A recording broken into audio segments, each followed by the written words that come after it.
How are you doing, folks? My name is Derek Coghlan. And nobody in my family ever wore a kilt. Let me repeat that. Nobody in my family ever wore a kilt. Not even my older brother Finian.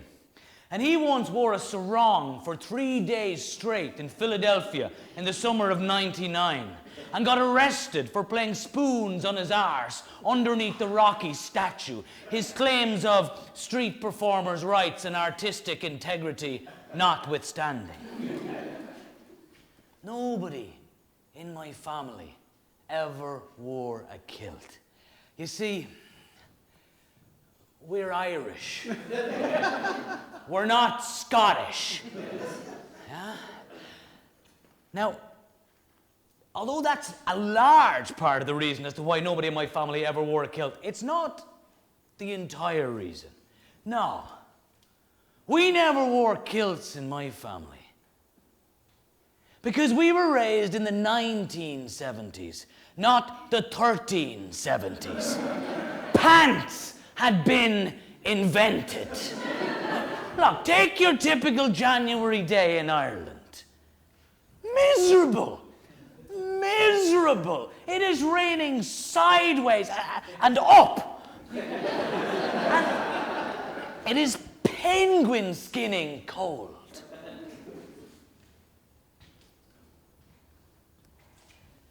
Everything is damp and swollen and waterlogged.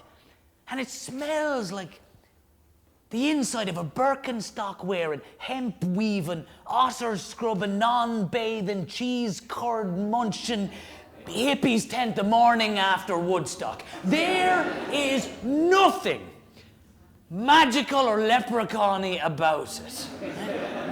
It's like death without the advantages. You've just gotten out of bed.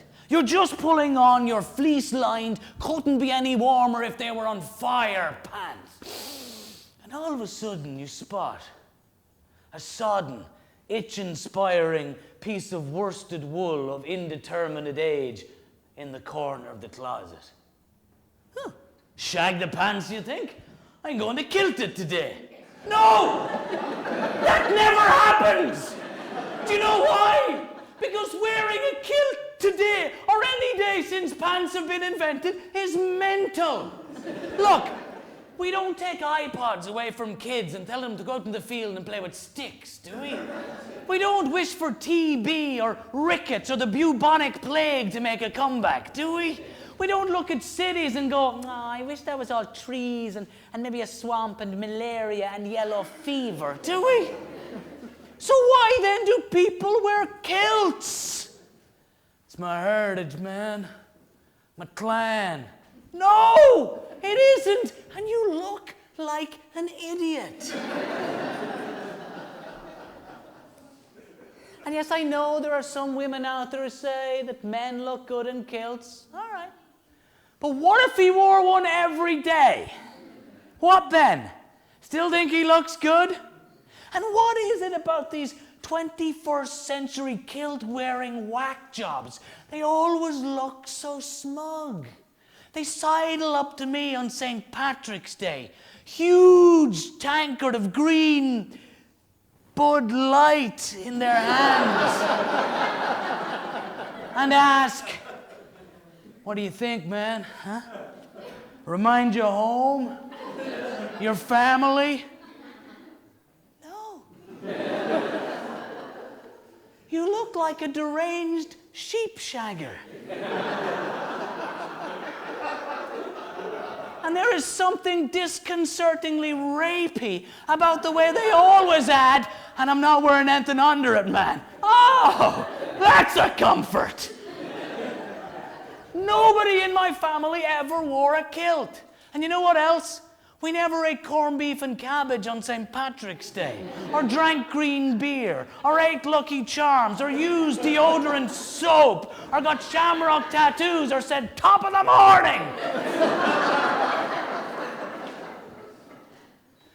In my family, we couldn't speak our own language. We didn't bake soda bread, sing, dance, or play the fiddle. We didn't pray the rosary every night. We didn't farm anything. And the only horses we cared about were the ones at the track. In my family, we watched television. We went to nightclubs. We smoked. We drank beer in pubs before puberty. All right, some stereotypes are true. And when we went to bed at night, we dreamed of emigration. That's what we did in my family when we weren't wearing kilts. Welcome.